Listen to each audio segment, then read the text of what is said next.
नमस्कार. स्वाद सुरुचीमध्ये मी आपल्या सर्वांचं स्वागत करत आहे.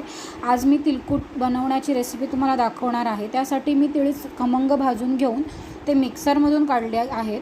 आता तेल गरम करत ठेवलं आहे. त्यामध्ये खडा मसाला म्हणजे 4 काळी मिरी आणि 4 लवंगा टाकून त्यामध्ये मी तिखट, हळद, हिंग, मीठ हे टाकून चांगलं परतवलेलं आहे. चांगलं परतवल्यानंतर गॅस बंद करायचा आहे आणि आता आपण त्यामध्ये हे थोडंसं थंड करणार आहोत. थंड झाल्यानंतर त्यामध्ये आपण तिळकुट मिक्स करणार आहोत. जे भाजलेलं तीळ आहे ते चांगले मिक्स करणार आहोत.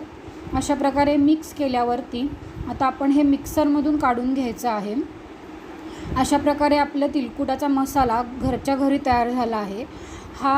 हे आपण भाजीमध्ये टाकून भाजीची चव वाढवू शकतो. त्याचबरोबर हे स्नायू बळकट होण्यासाठी मदत होते. थँक्यू.